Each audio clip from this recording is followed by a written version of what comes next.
I'm not an expert on urbanism, and in fact the word fairly new to me until relatively recently. My perspective is not just one of community, it's one of sort of just generally speaking active in the town, in journalism and in the arts and in economics and the trade union movement and so forth. And I tend to see sort of all the issues that come up here, sort of in that perspective, in a very broad a perspective.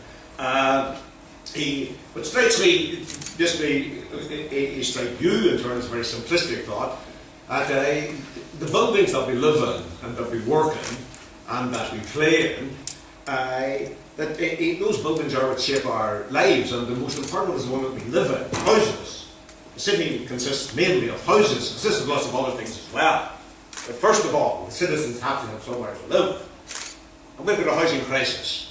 With a housing crisis, which has to do, I'm glad that it was mentioned at a very early stage here, that we're dealing with economics all the time. We're dealing sort of with the allocation of resources. When we come to consider how people live and where they live and type of buildings in which they live, what we're talking about is the management of the economy. We're talking about the economic priorities which are in existence. We are talking, for example, about the fact that we started a civil rights movement started and exploded in this town largely over the issue of housing in the late 1960s. And yet still we've got a housing crisis. It's a different type of crisis, it's got a different shape, but at bottom it is the scarcity of housing resources for the people who live in the city. And for example, and that links up to all sorts of other things as well.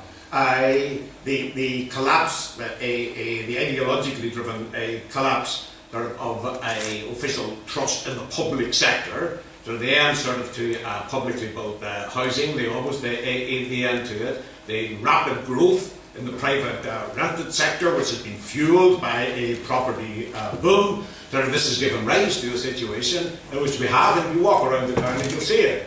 The number of empty houses. Not just in Derry but right across the north. And the street where I live in Westland Avenue, in the Bogside, is a street of owner-occupied houses. 1/4 of them are now empty.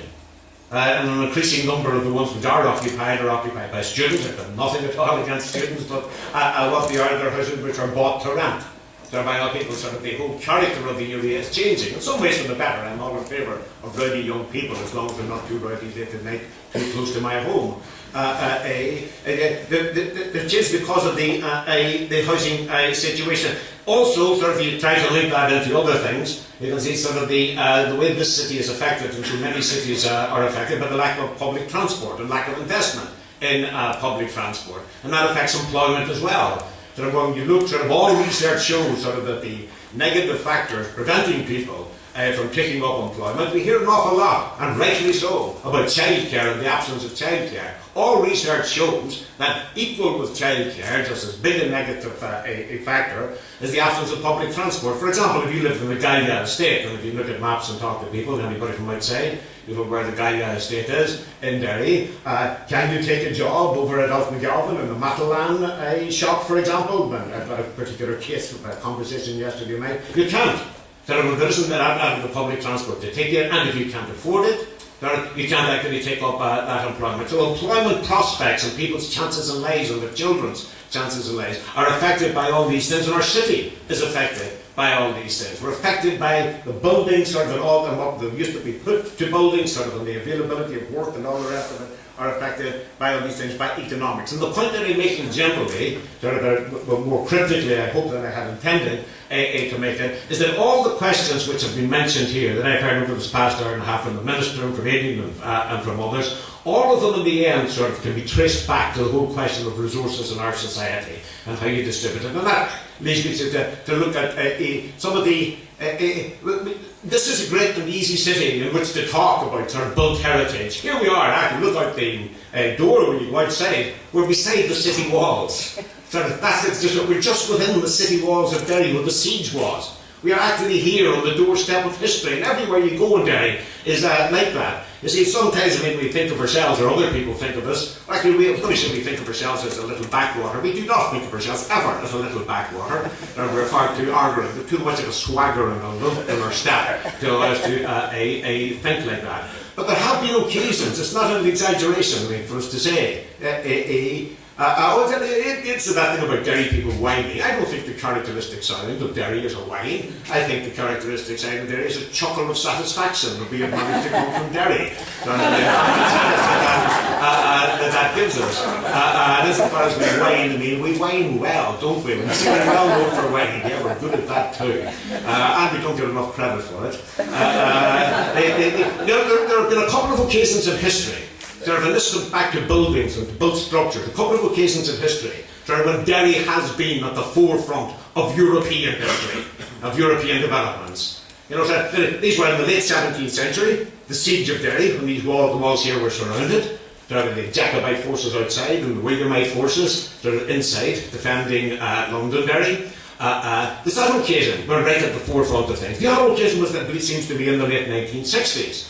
Perhaps that's because of the generation that I'm a part of. But when events were taking place, what shook the world, the civil rights movement in the United States, the anti-Vietnam War movement, the great rise of student radicalism and so forth, here in Derry we were at the epicentre of that. We were the only place in which there was actually a free Derry, where we actually took over the city and expelled and excluded the forces of the state.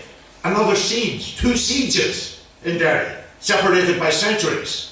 And in each of them, Derry was at the forefront of European thought and of European political development. And that's an interesting thing, at least it interests me, because if you actually look down from the walls, you can look down and see Free Derry Wall, down there in Roscoe Street on the Bogside, looking up at the walls of Derry. And you sometimes get the feeling, at least I do in my more fanciful reverie moments, that if only walls could talk to walls, it would solve an awful lot of the problems here. But there is something there. That in both those occasions we're talking about progressive thought, that whatever about the particular context in Irish history and the ways in which it reflected sectarian backgrounds and contributed and fueled sectarian feeling for the future, at the time of the siege of Derry, the progressive side in terms of European history, the broad sweep of European history, the Williamite forces were certainly on the progressive side.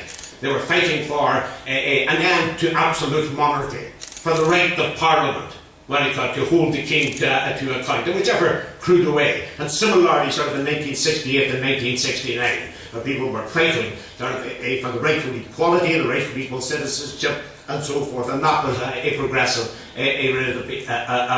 thought. And you see that wall down there, you're now entering a free Derry. That has become an iconic thing. Nobody would dare take it away at the moment. Indeed, there would be terrible trouble if anybody suggested that we demolish it. That slogan, I have got a proprietorial attitude to Free Derry Wall. That slogan is mine. I wrote first. You're now entering Free Derry. Actually, I stole it. I didn't take it. I can't claim it. It actually comes from Berkeley College in California. During the Free Speech movement, with people whose names you've probably all forgotten. I will remember them because I'm an eccentric about these things. But it's a sign up with the students who taken over the university, you're now entering Free Berkeley. And early in the morning of the 5th of January 1969, when the town was almost in flames and the cops were attacking the Bogside, we wrote up there, we said, you're now entering Free Berkeley. Hey, that's cool, we'll put up you're now entering Free Derry. You know, what's interesting about that is, and here's the mysterious way in which these things work, Berkeley is named after Bishop Berkeley. Bishop Berkeley, the philosopher. Bishop Berkeley was a bishop of Derry before he went to America. Berkeley is actually one of the few towns in the world where the town is named after the university, rather than the other way around. The college was there first. So we took that phrase from Berkeley, we were bringing it back home, and we were marking that magical connection which can sometimes be made over history, over centuries, and also over oceans, and all the rest of it, just in an instance that it's actually happened. So we've got all that from the walls of Derry, the Free Derry Wall and the rest, and that's something unique that we have, and it tells us, I believe, that the buildings, the walls, the stone and wooden structures that are around us are not just things to look at and sometimes to admire for their aesthetic qualities, but also to understand that they are what made us, distinctive. And it seems to me that makes it, that gives us a duty, an imperative placed upon us to preserve the things that have made us, to preserve our heritage, and do that in two ways. I think we should explore much more the connections between the siege in the 17th century and the siege in the second half of the 20th century. I think sort of that we need to explore that. And I think with many people, including the apprentice boys, sort of intrigued by that and willing to express it. But you see, for other buildings, if you look at Derry in that context, the way in which the buildings have shaped us, you can also see the significance, sort of the world significance of Derry. I dare say that. We lost, a couple of years ago, we lost the Tillian Henderson's factory. It's the shirt factory, which is there now. It actually burned down, didn't it? It burned down at the 6th attempt, can I say that? It was burned sort of after a little campaign failed to preserve it. Now, Tillian Henderson's factory and other factories are very significant for Derry. They were huge purveyors, suppliers of employment down through the years. Tillian Henderson's is famous in another way. It is a building sort of which features on Marx's Das Kapital. That's important to me anyway as a Marxist. It also seems to be important more generally. When Marx looked to examine sort of the whole process whereby sort of the production sort of was being gathered in from the countryside, sort of from little homesteads and all the rest of it, and tiny small scale, into sort of big factories where things were produced en masse by big workforces, which were dependent not so much on piece rates or owning their own machines or family machines, but actually sort of selling their labour sort of to the new emerging dominant industrial capitalist class. Tillian Henderson's factory in Derry was the one that he chose as the apt example sort of this process. And there we had it, sort of right on the banks of the Foyle, sort of that building. Incidentally, sort of, it's also interesting that after her dad had used Tillian Henderson's for that, Eleanor March, his daughter, came to Derry in 1889 sort of to lead a drive for the unionisation of factory workers. Sort of in the local Derry Journal, sort of if you look back and they do a bit of research on it, she came from the waterside station. I'm going to come back to that before I finish. She arrived at the waterside station, was driven through town with horse-drawn carriages with loads of people. There was high excitement. Spoke in St Colum's Hall, just across the street. Spoke there with crowds outside, sort of because there wasn't enough people to get in. And last week, when we had the May Day March in Derry, I remember Derry Trades Council have been for the last 30 years. On our little our logo, then the placard that we were carrying, there's the basic Eleanor Marx because of the role she played. There you have it, sort of that world history, that world historical development, sort of a factor which changed sort of the nature of our society, which did give us dark satanic modes and all the rest of it, but also gave us marvellous productive dynamism sort of in society. It changed the nature, that development in society changed the nature of the family. Sort of as families were reshaped to meet sort of the needs of a new economic situation, new economic structures, and all the rest of it. We lived sort of within that history.